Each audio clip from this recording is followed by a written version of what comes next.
Quite tricky, but I honestly think you can. Yes, you can.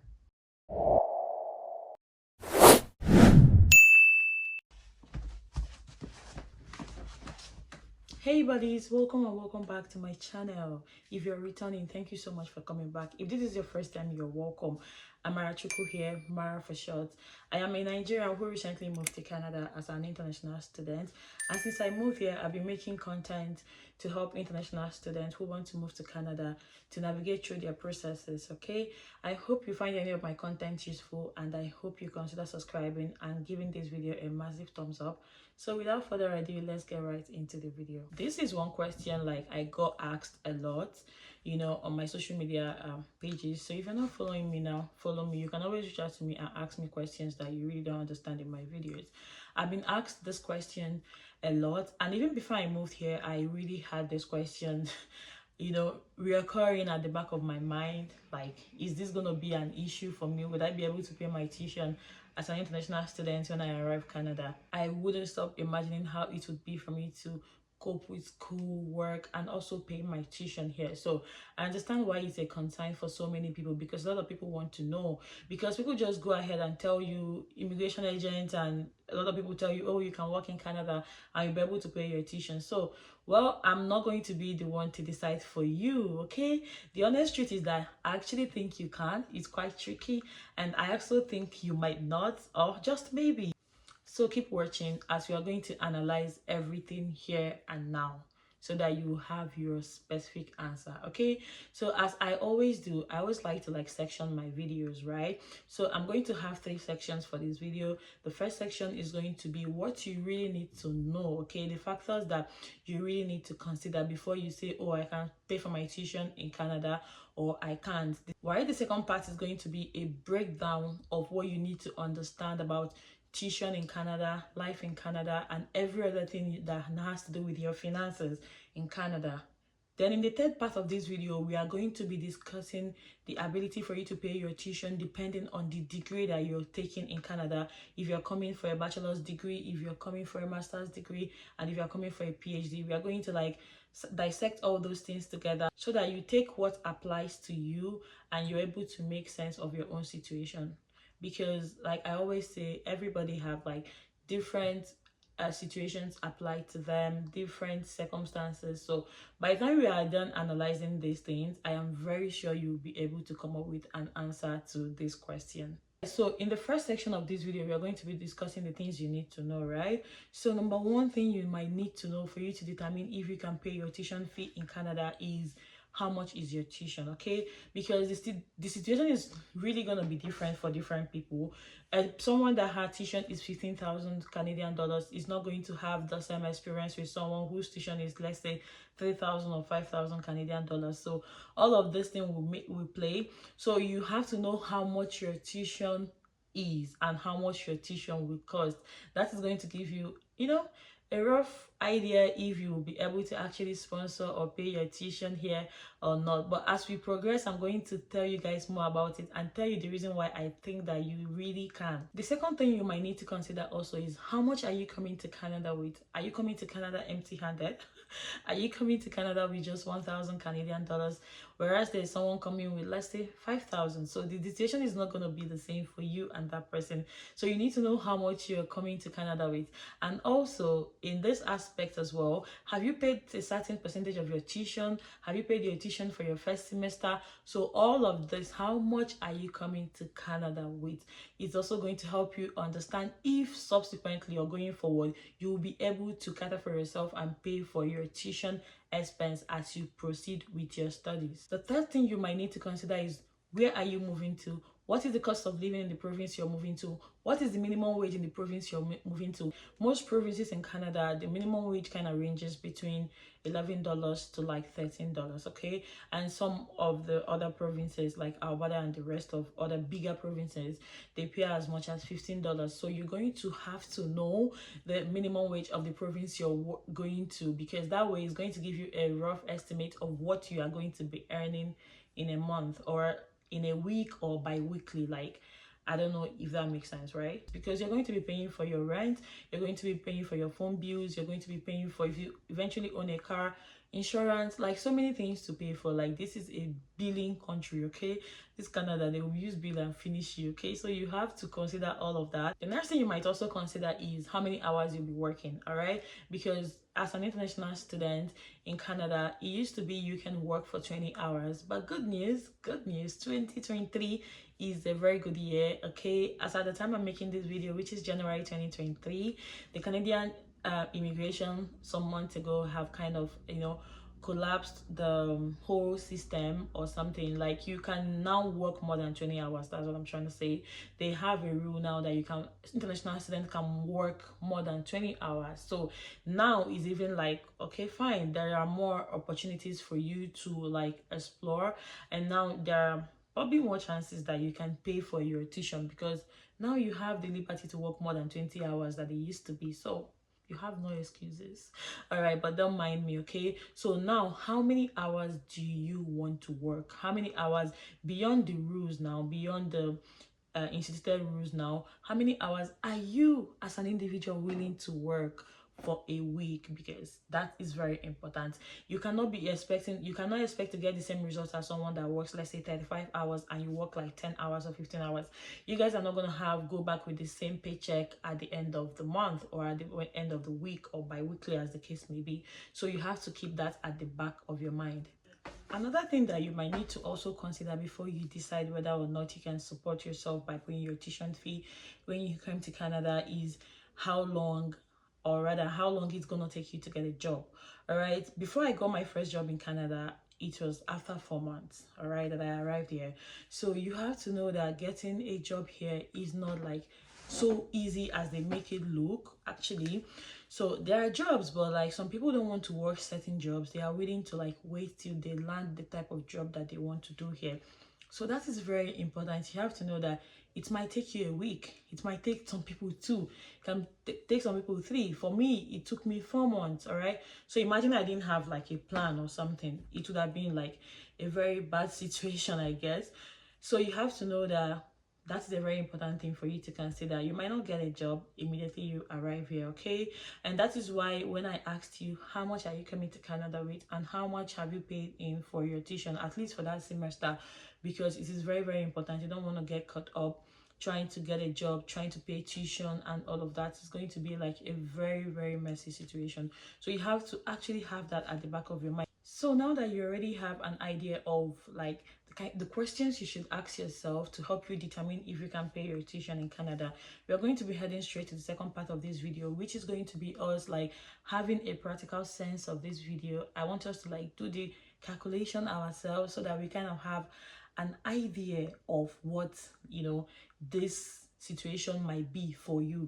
Okay, I'm going to be looking this way because this is where I have my notes.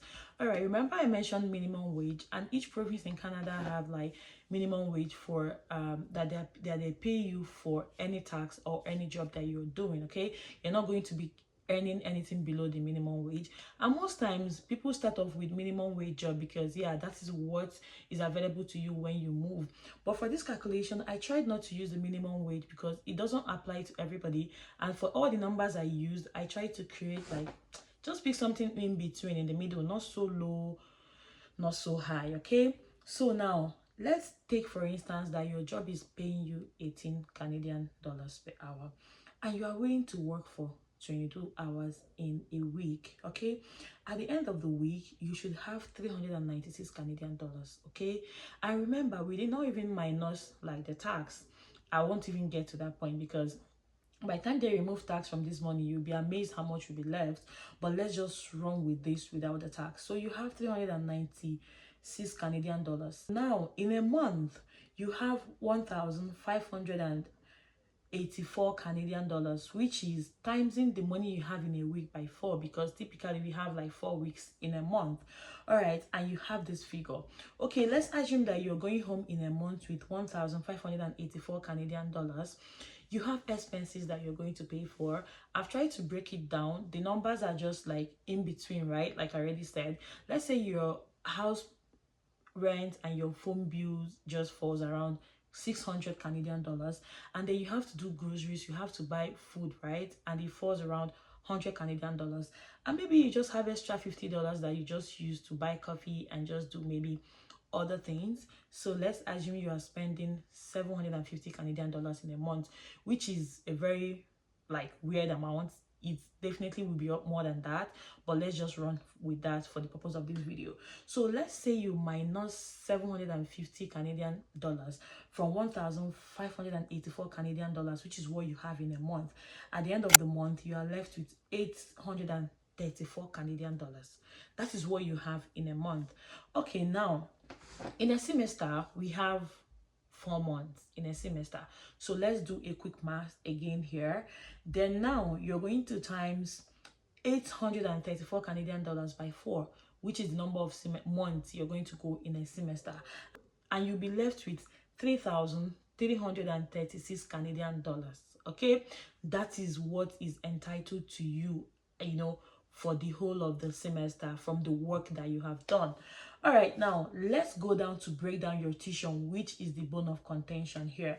Let's assume that your tuition for a semester is 8,000 Canadian dollars, and I'm using 8,000 Canadian dollars because I feel like it's right in the middle.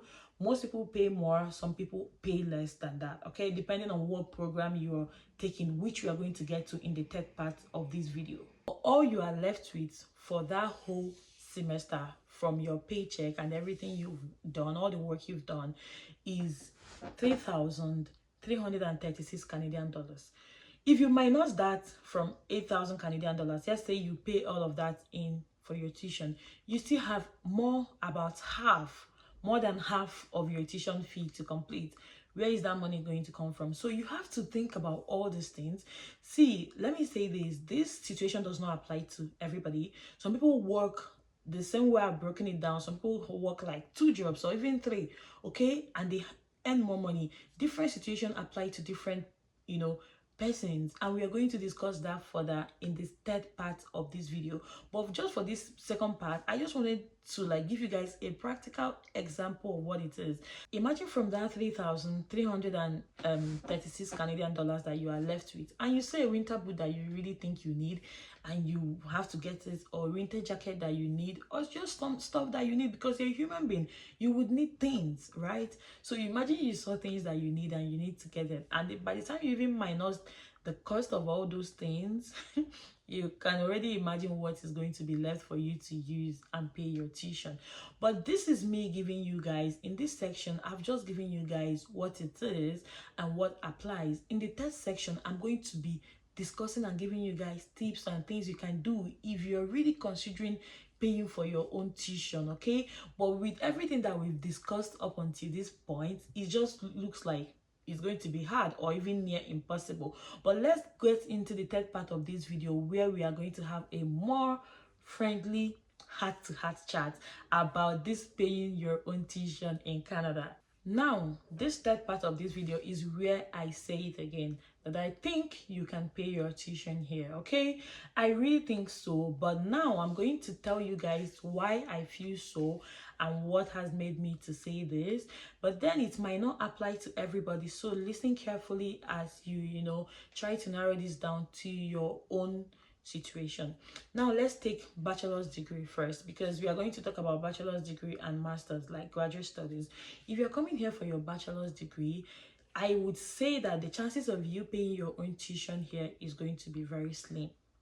Yes, if you're coming for bachelor's degree, because bachelor's degree here is so expensive, guys. Like, bachelor's degree here, some courses pay as much as 20,000 Canadian dollars in a semester, not in a year.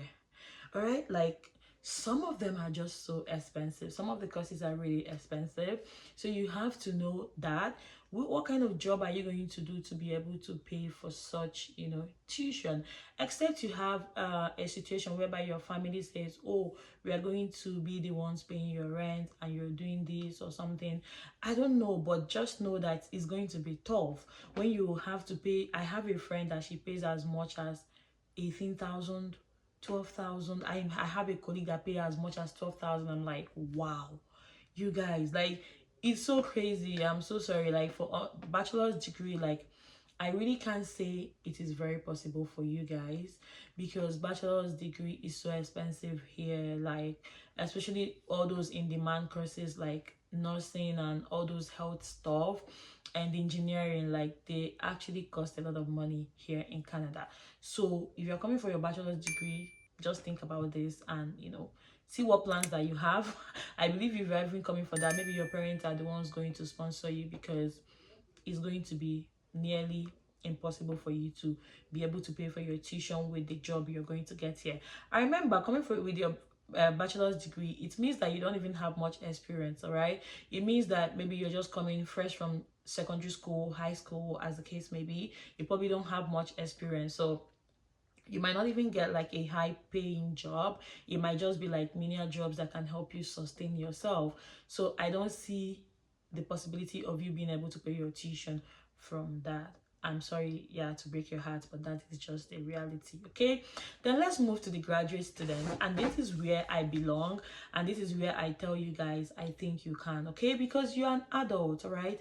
You are an adult and you're solely responsible for yourself, and you can make plans. Sometimes these plans don't really work as we wanted to, but then there is always that room for you to make plans and try and follow them through.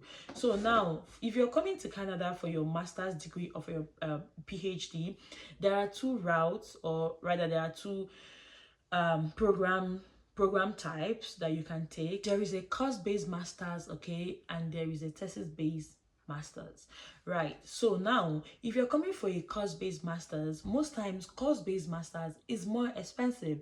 I'm taking the course-based masters, and then I pay more than my friend who is in my class that is doing the thesis-based. All right, students pursuing their masters via the thesis program, okay, they tend to get more funding. Okay, I met someone here that told me that he got about 6,000 Canadian dollars or so as scholarship, even when he was still in Nigeria, before he even arrived to Canada. All right, so people that are taking the thesis route, there's always enough money for research. I believe they always like give them a lot of scholarships, a lot of grants and funds, do you understand, to pursue their program. So for me, I pay more tuition fee than my classmates that are doing the thesis route. So but then that doesn't also mean that course base is actually like that outrageous as well, because master's program is always like, graduate program is cheaper in Canada than degrees or bachelor's degrees now. So like my tuition is just like some few thousands, more than what someone that is taking a thesis of the same program is paying. Beyond that, they also have more chances of getting funding, of getting scholarships and stuff like that. So if you think you can go through the thesis route, you have the strength to write the thesis, fine. And mind you, the reason why it looks like thesis is cheaper is that they take lesser courses. For the total of my program, I'm supposed to take 10 courses.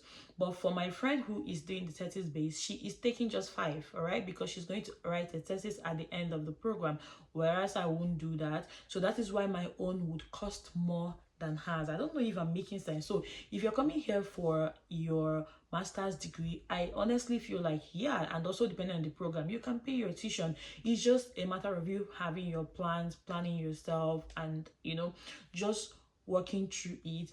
Same thing applies to PhD students. PhD, I think they even get the most funding. Okay, they get a lot of funding as well. They get a lot of money from the government, from the school, to pursue their research interest and stuff like that. So if you're coming here for your PhD, I don't think you should be worried. You're a matured adult, okay?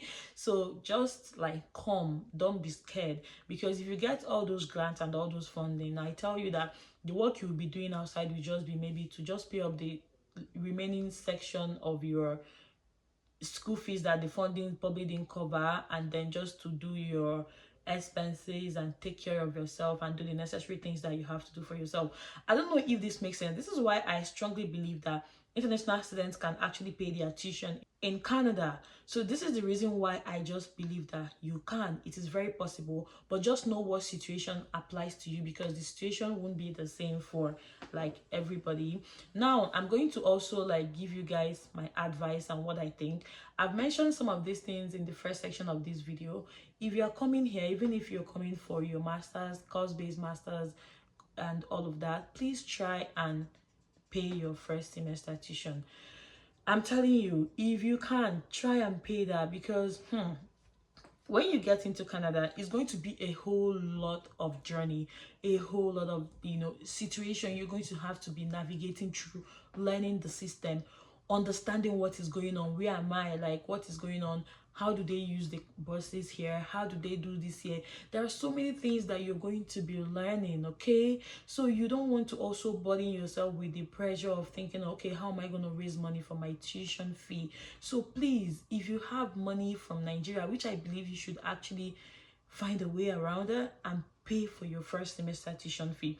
Because for me, it took me a whole semester, imagine a whole 4 months to get my first job here, okay? So imagine I hadn't paid my tuition fee, remember? So it's very, very important that you factor in all of these, so that by the time you are here already, you are here working, you can be able to now make plans for like subsequent semesters that are coming. All right, you can make plans with what you are earning and give yourself time also to like stabilize and not feel pressured to pay your tuition fee.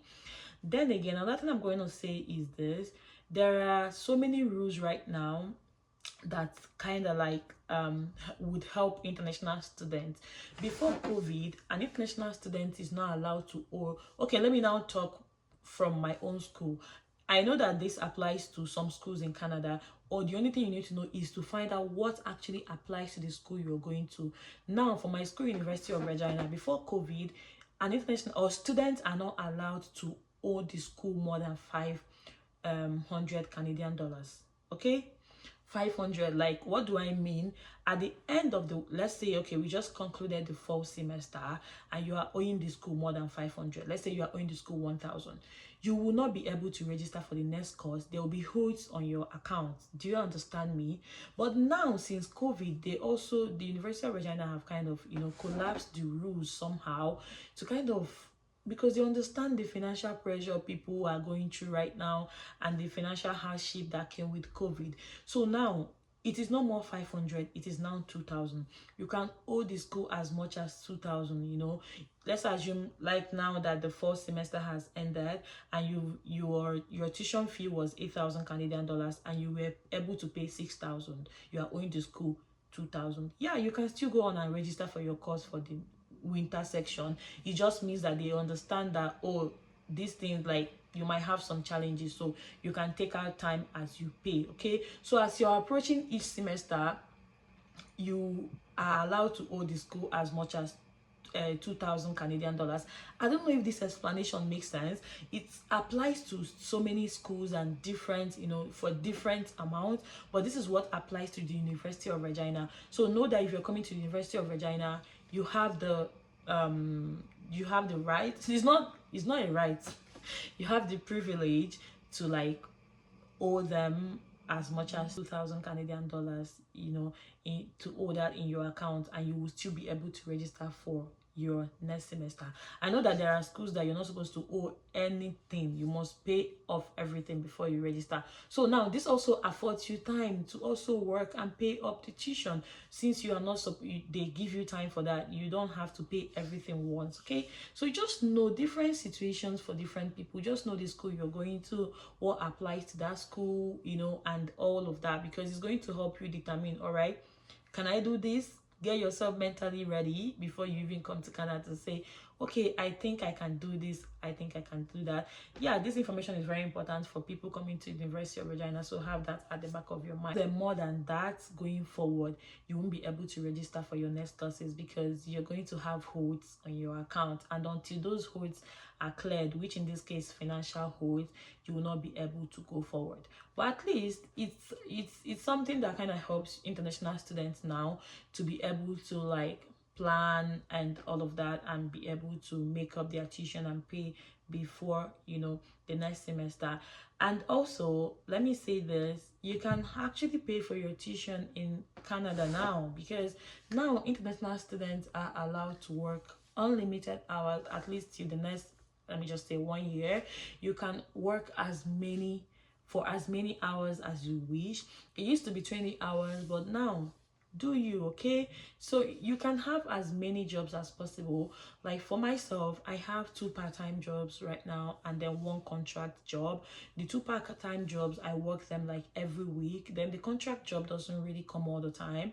It comes depending on when we have a new contract to roll with. So let's just say I have 3 jobs in total. So you can, just like what I also said earlier, you can't compare my situation with someone that has just 1 job, okay? So earning almost times 2 or if not 3 of what someone that is doing just 1 job will earn. So it's just a matter of decision. Let me also tell you guys this: the first phase, the first few months of you being in Canada, the first 1 year or even 2 years, is not a time for like play or show off or trying to impress that you are in Canada. Trust me, it's more of a time for you to work on yourself. It's more of a time for you to invest, sacrifice for so many things that you would want for yourself in the future. It's just a time for you to take your time and navigate through the process. You're not, you know, you don't need to impress anybody. Just do you, okay? Make plans, save. It's important. I'm not even gonna lie to you guys. Save. You don't have to get everything now, because eventually you will. Canada is a society that is already structured to like be immigrant friendly and all of that. So over time you're going to be able to do some of those things that you think you want to do now, okay?